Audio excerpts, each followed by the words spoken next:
कहेंगे देखिए एगो पत्नी का पति इतना अच्छा है कि उसको साड़ी जो लाकर दिया ना, बोल बम में कौन सा रंग का साड़ी पहनते हैं?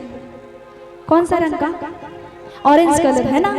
तो देखिए उसकी पत्नी को कावर भी जो लाके दिया वो भी ऑरेंज कलर का लाके दिया और साड़ी भी ऑरेंज कलर का लाके दिया। तो देखिए पत्नी कितना खुश है। अब क्या कर रही है जरा ध्यान से सुनिएगा कि गैल रहला राजा हो नवाता बजरिया कि देखाव कैसन लैला बोलबम के सड़िया। अरे यहाँ पे तो नवादा में तो मतलब बिहार व्यार सब आता है ना, तो बिहार ही बोल देते हैं कि गैल रहला राजा हो बिहार बजरिया कि देखाव कैसन लैला बोलबम के सड़िया। अब प्यार से कह रही है कि हर साल साथ दीजिएगा कि दीह साथ राजा जी मानो बात राजा जी ई गजब कर दिया कि ऑरेंज कलर का वरिया के हमर सड़िए से मैच कर दिया। अब मिल के कहेंगे झूम के कि गैल रहला राजा हो कौना बजरिया देखावा कैसन लैला बोलबम के सड़िया।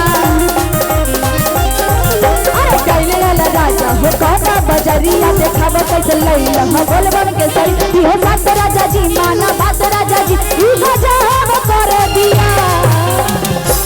बम जी ऐसे ऐसे ऐसे ऐसे कि ऑरेंज कलर का वरिया के हमर सड़िया से मैच कर दिया।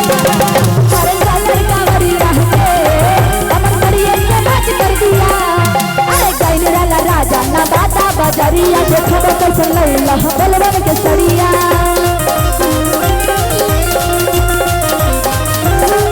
अरे गैल रहला राजा हदर भर बजरिया देखबो कैसन लैला बोलबम के सड़िया।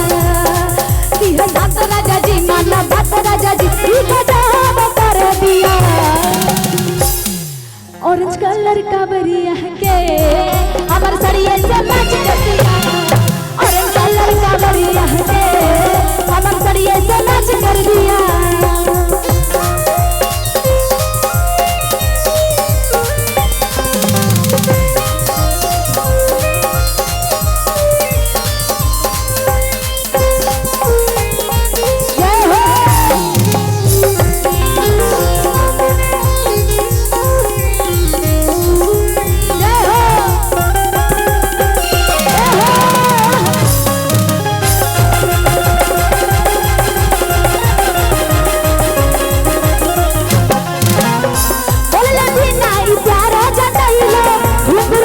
कावर ले ले आई है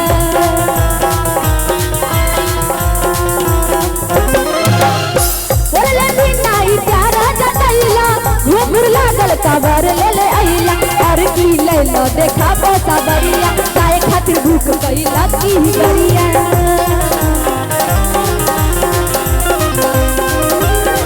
अरे और की लैला देखा पैसा बरिया काहे खातिर भूख कैला की गरिया। साथ राजा जी माना बात राजा जी गजब कर दिया। ऑरेंज कलर का वरिया के हमर सड़िए से मैच कर दिया। ऑरेंज कलर का वरिया के हमर सड़िए से मैच कर दिया।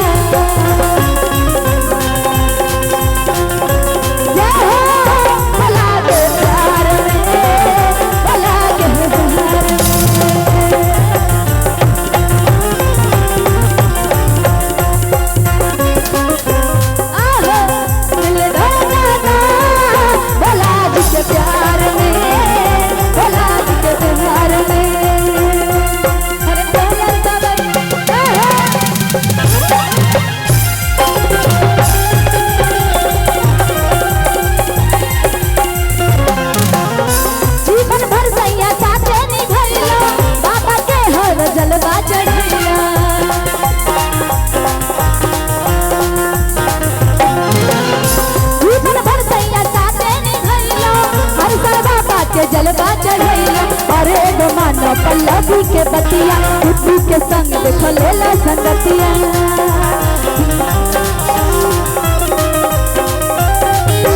बात राजा जी माना बात राजा जी गजब कर दिया। डांस कैसे करना है ऐसे ऐसे कि ऑरेंज कलर का वरी दिया है हमर सड़िया से मैच कर दिया अरे कलर कावरिया है हमर सड़िया से मैच कर दिया और कलर कावरिया है हमर सड़िया से मैच कर दिया कलर कावरिया है हमर सड़िया से मैच कर दिया और कलर कावरिया है हमर सड़िया से मैच कर दिया। बोलिए बाबा भोलेनाथ की, बोलिए शंकर भगवान की, बोलिए बम क्या कह रहे हैं।